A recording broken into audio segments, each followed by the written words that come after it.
ভাই, আপনি যে উদ্দেশ্য করে আপনি আজকে ইফতার পার্টি করলেন, যে উদ্দেশ্য করে আপনি আজকে ইফতারি পার্টি করলেন, আপনি নেকির উদ্দেশ্য করেছেন, আমি মানলাম। আপনি নেকির উদ্দেশ্য করেছেন, শাহরুন মোবারকুন শব্দের অর্থ আপনি বুঝেছেন, সেজন্য আপনি মানুষকে ইফতারি করালেন, কিন্তু সঠিক পদ্ধতি জানলেন না। সঠিক পদ্ধতি আপনি বুঝলেন না, সঠিক পদ্ধতি কি। এবার দেখেন, আনাবি হুরায়রা রাদিয়াল্লাহু আনহু قال قال رسول الله صلى الله عليه وسلم إذا مات الإنسان انقطع عنه عمله। আবু হুরায়রা রাদিয়াল্লাহু আনহু বর্ণিত, তিনি বলেন, নবী করিম সাল্লাল্লাহু আলাইহি ওয়াসাল্লাম বলেছেন, যখন কোনো মানুষ মৃত্যুবরণ করে তখন তার সমস্ত আমল বন্ধ হয়ে যায়, কেবলমাত্র তিনটা জিনিস বৈধ থাকে। এক নম্বর, সদকায়ে জারিয়া, আও ইলমিন ইনতাফাউ বিহি, আও ওয়ালাদিন সালিহিন। ওই ইলম, যে ইলম আপনি অন্বেষণ করেছিলেন, অনুসরণ করার পরে যাকে শিক্ষা দিয়েছিলেন, ওই শিক্ষা মানুষকে যতদিন পর্যন্ত ওই বাচ্চা দিবে, ওই নাকি কিয়ামতের ওই নাকি কবরে জারি থাকবে।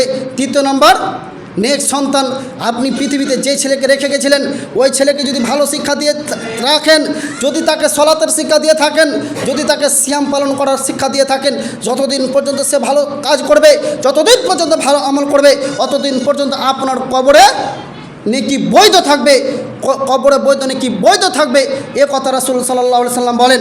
তাহলে এবার বলুন, আপনি যে আপনার পিতামাতার নামে যে আপনি গেলেন কবরস্থানে যে সবাই মিলে যে হাত তুলে দোয়া করলেন, সবাই মিলে কবরস্থানে যে হাত তুলে দোয়া করলেন, গোটা গ্রামকে যে মৃত্যু ব্যক্তির নামে যে আপনি ইফতারি করালেন, তার কতটা ফজিলত রয়েছে। বা দেখেন, হাদিস দেখেন, কি করতে হবে? সদকায়ে জারিয়া। সদকায়ে জারিয়া কাকে বলে? সদকায়ে জারিয়া কি?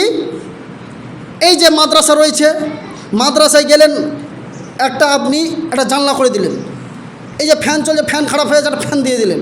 এই ফ্যান যতদিন পর্যন্ত ঠিক থাকবে, অতদিন পর্যন্ত আপনার পিতামাতার কবরে নাকি বৈধ থাকবে। এটা হচ্ছে সদকায়ে জারিয়া। এটা হচ্ছে কি? সদকায়ে জারিয়া। গ্রামে অনেক মানুষ রয়েছে যারা ঠিক মতো চলতে পারে না, অনেক মানুষ রয়েছে তাদের পরিবার ঠিক মতো চলে না, অনেক বাড়ি রয়েছে তাদের টিউবওয়েল নাই। না এরকম আপনাদের গ্রামে এমনও অনেক বাড়ি রয়েছে ওই বাড়িতে টিউবওয়েল নেই। আপনি গোটা গ্রামকে যদি না খেলিয়ে ওই বাড়িতে যদি একটি টিউবওয়েল পুঁতে দিতেন, ওয়াল্লাহি আল্লাহর কসম করে বলে যাচ্ছি, যতদিন পর্যন্ত ওই টিউবওয়েলের পানি পান করতো, যতদিন পর্যন্ত ওই টিউবওয়েলের পানি পান করতো, অতদিন পর্যন্ত আপনার পিতামাতার কবরে সব জারি থাকতো।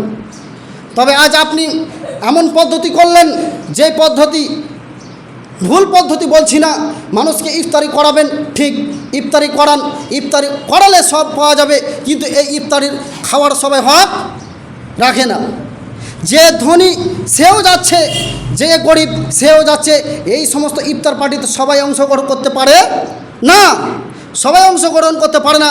কারণ এই সদকা হচ্ছে মানুষের শরীরের ময়লা। এইভাবে যে ঘাম যে চুলকে যেমন একটি ময়লা বের হয়, ঠিক সাদাকা হচ্ছে মানুষের শরীরের ময়লা। ওই ময়লা খেতে আপনিও চলে গেলেন, আপনার সাথে ছেলে মেয়ে যা আছে গোটা গ্রামকে নিয়ে চলে গেলেন। এবার যান, আমার কিছু বাধা নেই, যাবেন, কিছু বলবো না, মন হয়েছে আপনি যান। কিন্তু এবার দেখেন,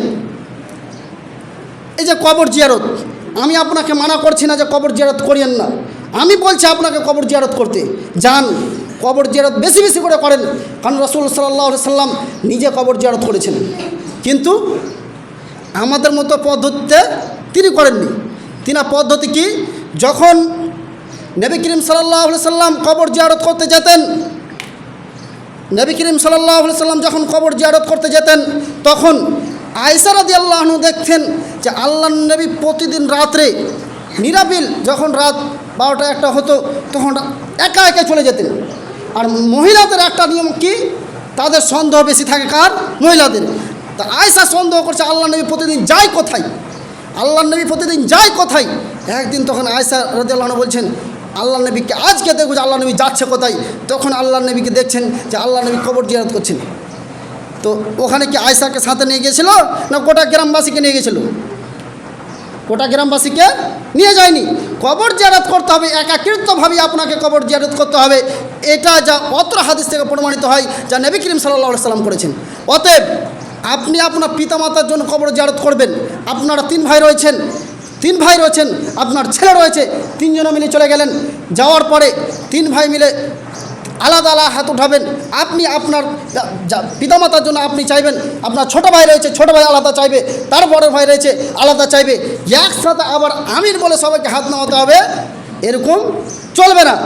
দু ভাই রয়েছেন দু ভাই যান, আলাদা আলাদা চাইবেন। আপনি যেটা চাইবেন আপনার পিতামাতার জন্য সে ওটা চাইবে না, কী চাইবে সেটা ভিন্ন ব্যাপার। এটা হচ্ছে পদ্ধতি। এ কথা রাসূল সাল্লাল্লাহু আলাইহি ওয়াসাল্লাম বলেন। তো